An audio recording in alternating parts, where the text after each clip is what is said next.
여호와께서 모세에게 말씀하여 이르시되 너는 제사장 아론의 아들 엘라살에게 명령하여 붙는 불 가운데에서 향로를 가져다가 그 불을 다른 곳에 쏟으라. 그 향로는 거룩함이니라. 사람들은 범죄하여 그들의 생명을 스스로 해하였거니와 그들이 향로를 여호와 앞에 드렸으므로 그 향로가 거룩하게 되었나니 그 향로를 쳐서 제단을 쌓는 철판을 만들라. 이스라엘 자손에게 표가 되리라 하신지라. 제사장 엘르아살이 불탄 자들이 드렸던 놋향로를 가져다가 쳐서 제단을 싸서 이스라엘 자손의 기념물이 되게 하였으니 이는 아론 자손이 아닌 다른 사람은 여호와 앞에 분향하러 가까이 오지 못하게 함이며 또 고라와 그의 무리와 같이 되지 않게 하기 위함이라. 여호와께서 모세를 시켜 그에게 명령하신 대로 하였더라. 이튿날 이스라엘 자손의 온 회중이 모세와 아론을 원망하여 이르되 너희가 여호와의 백성을 죽였도다 하고 회중이 모여 모세와 아론을 칠 때에 회막을 바라본즉 구름이 회막을 덮었고 여호와의 영광이 나타났더라. 모세와 아론이 회막 앞에 이르매 여호와께서 모세에게 말씀하여 이르시되 너희는 이 회중에게서 떠나라. 내가 순식간에 그들을 멸하려 하노라 하시매 그 두 사람이 엎드리니라. 이에 모세가 아론에게 이르되 너는 향로를 가져다가 제단의 불을 그것에 담고 그 위에 향을 피워가지고 급히 회중에게로 가서 그들을 위하여 속죄하라. 여호와께서 진노하셨으므로 연병이 시작되었음이니라. 아론이 모세의 명령을 따라 향로를 가지고 회중에게로 달려간즉 백성 중에 연병이 시작되었는지라. 이에 백성을 위하여 속죄하고 죽은 자와 산 자 사이에 섰을 때에 연병이 그치니라. 고라의 일로 죽은 자 외에 연병에 죽은 자가 14,700명이었더라. 연병이 그침에 아론이 회막문 모세에게로 돌아오니라.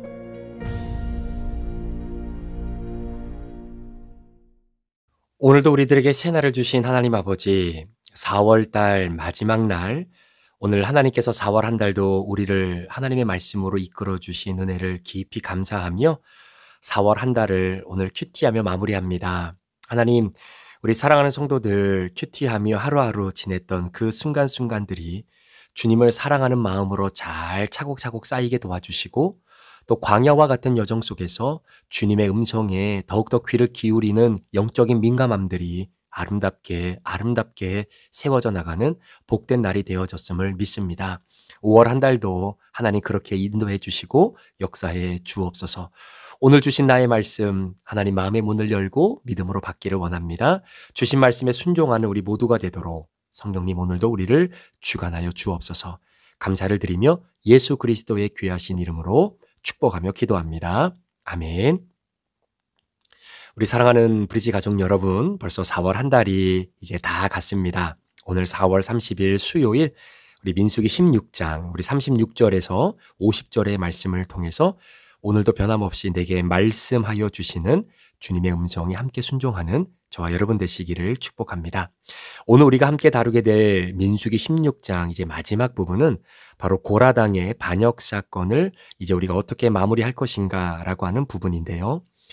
제가 늘 여러분들과 함께 큐티를 하면서 강조했던 것 중에 하나가 뭐냐면 이 큐티는 나에게 주시는 말씀이고 그 말씀 안에서 나를 대조해보고 또 나를 비춰볼 수 있는 그런 영적인 거울로 오늘 본문을 삼아야 된다라고 하는 말씀이었습니다.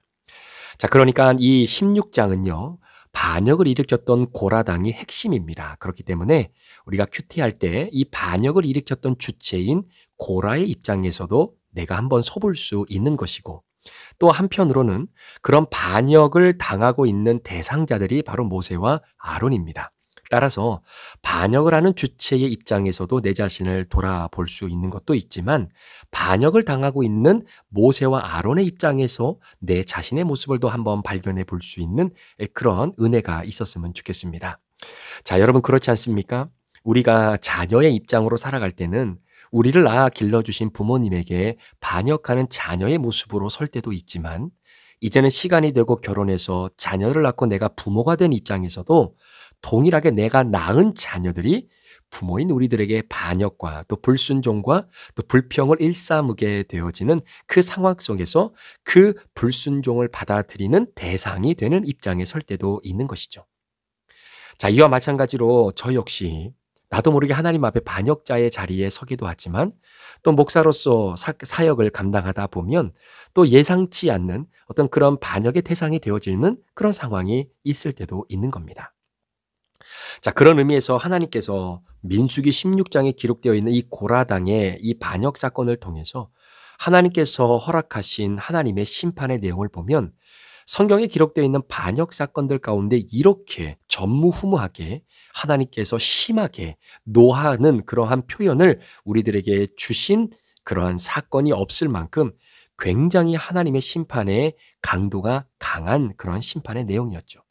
땅이 갈라져서 사람들이 생매장이 되고 오늘은 결국 연병으로 인해서 14,700명이나 순식간에 목숨을 잃게 되어지는 엄청난 하나님의 심판의 메시지가 오늘 기록되어 있는 것을 보게 됩니다.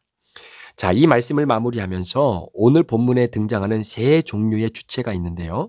첫 번째는 고라당을 이끌었던 고라입니다. 그리고 그 반역자들, 그리고 두 번째는 반역의 대상이 됐던 모세, 그리고 세 번째는 아론입니다.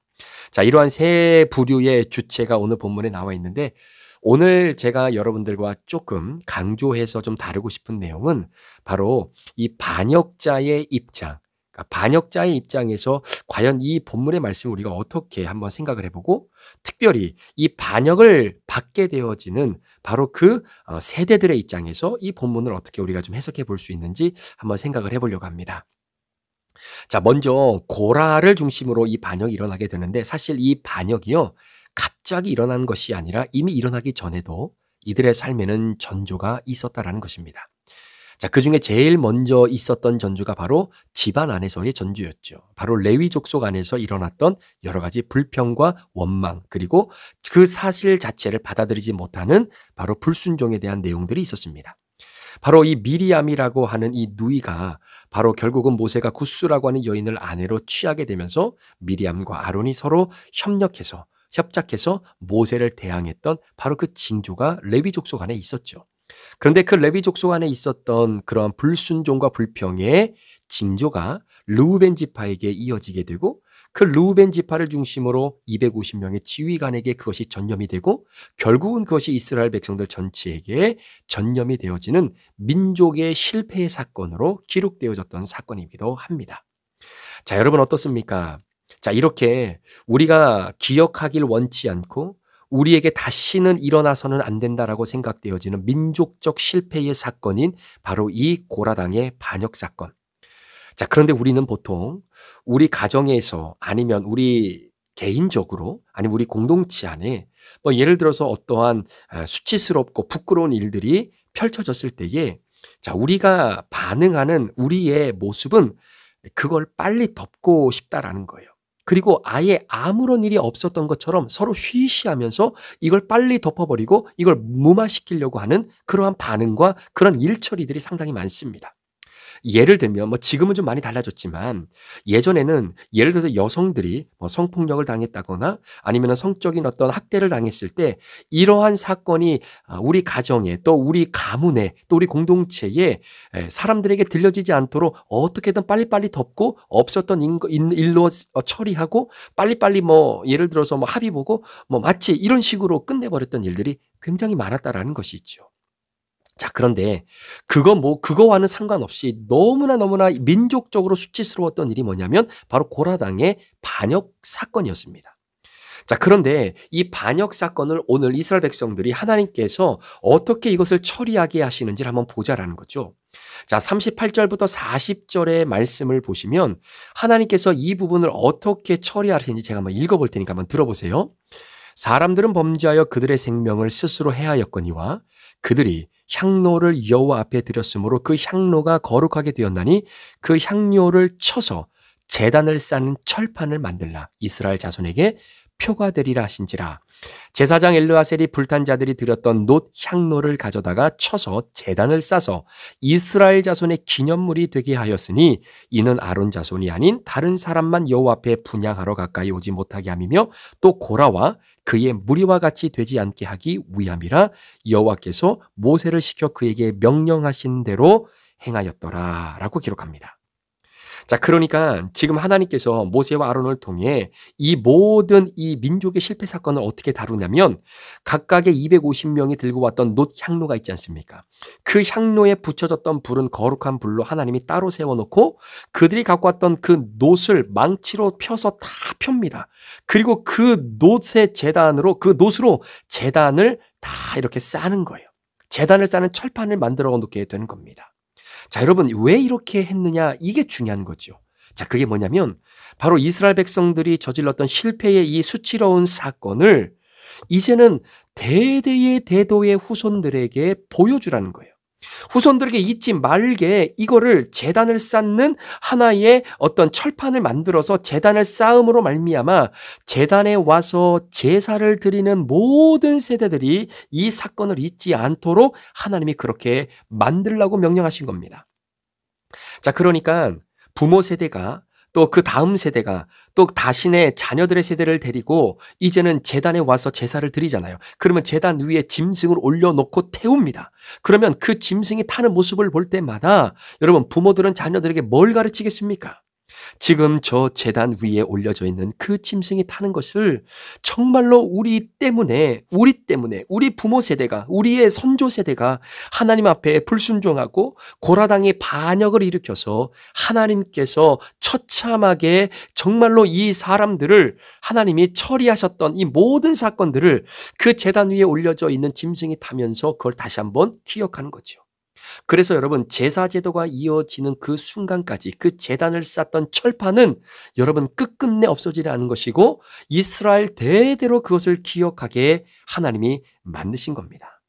자, 그러면서 부모 세대가 자녀 세대들에게 그 제단을 쌓던 철판을 바라보면서 이 자녀들에게 뭘 가르치고 뭘 상기시키겠습니까? 너희들은 절대로 우리와 같은 죄를 져서는 안 된다. 우리 조상들이 죄인이야.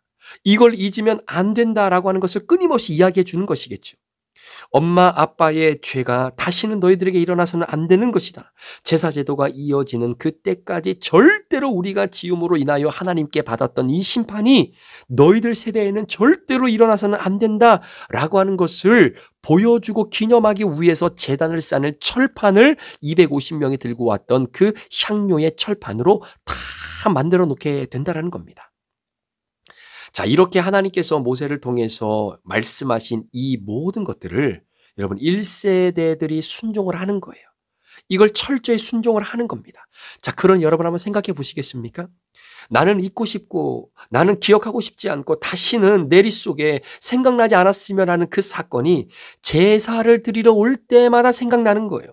제사를 드리러 올 때마다 그 트라우마가 생각나는 겁니다. 그러니 여러분, 얼마나 그 상황 속에 마음에 힘듦이 있고 그것을 순종하며 지켜나가는 것이 얼마나 어렵겠습니까? 그런데 이스라엘 백성들의 1세대가 철저하게 순종합니다. 순종합니다. 왜 순종했을까요? 내가 그것을 순종하는 것이 힘들고 어려워요. 너무나 마음이 힘들고 아파요. 정말로 돌아서고 싶은 마음이 너무나 많아요. 그럼에도 불구하고 이스라엘 백성들 1세대가 하나님이 모세를 통해 약속하셨던 이 모든 것들을 순종합니다. 이유가 뭔지 아십니까? 그건 한 가지예요. 내 자녀들은 이런 수치를 당하지 않게 하기 위해서라는 겁니다. 여러분, 이것이 부모 세대가 자녀 세대들에게, 기성세대가 다음 세대에게 줄 수 있는 여러분 사랑 아닙니까? 자, 이것이 힘들지만 순종해서 잘 지켜졌기 때문에 이 사건이 일어나고 난 그 이후부터는 여러분 고라당으로 인하여 형성되어지고 발생됐던 이러한 반역은 이스라엘 역사상 일어나지 않습니다.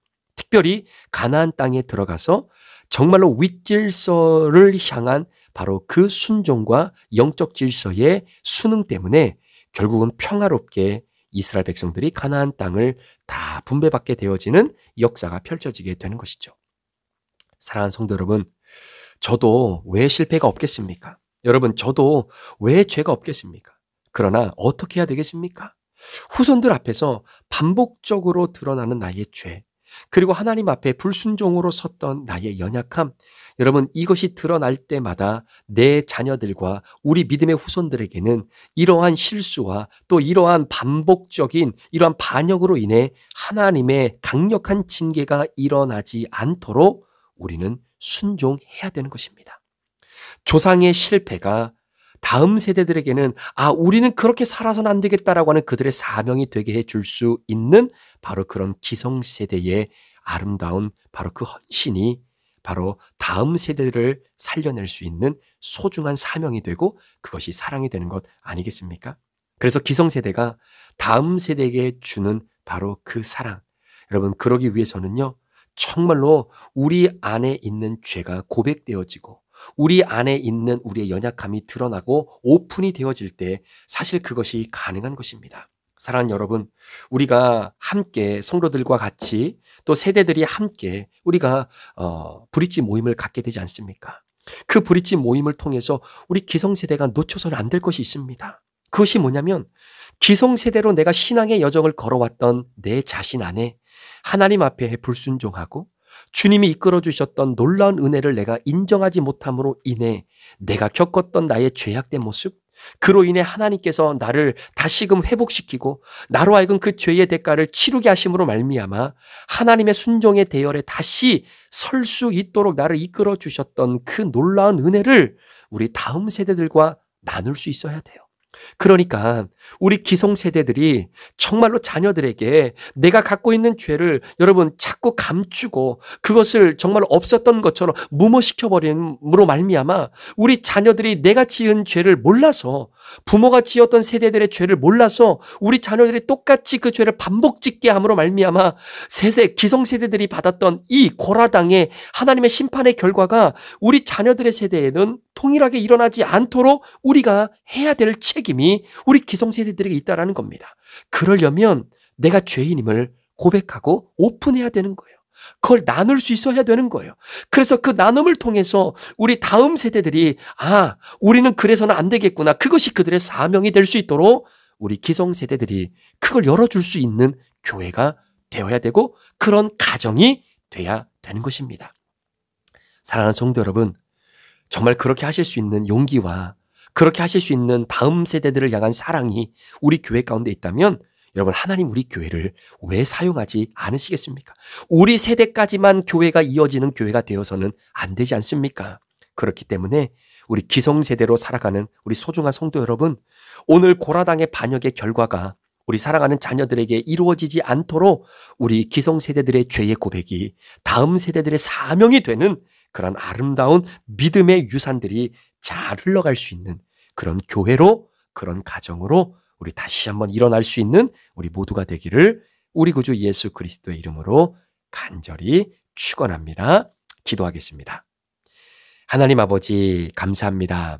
오늘 주신 하나님의 말씀, 이제 민수기 16장의 고라당의 반역 사건이 마무리되면서 궁극적으로 하나님께서 이스라엘 백성들에게 주셨던 한 가지 사명, 그것은 바로 제단을 쌓는 철판을 만들어 제사를 드리러, 예배를 드리러 올 때마다 그 이전의 세대들이 그 다음 세대들에게 우리의 죄를 고백하고 그리고 그 세대들에게 진정한 사명을 부여해 줄 수 있는 아름다운 영적인 흐름의 고리가 잘 이어지는 그 현장이 우리 교회 현장, 우리 브릿지 현장, 그리고 우리 가정의 현장이 될 수 있도록 인도하여 주옵소서.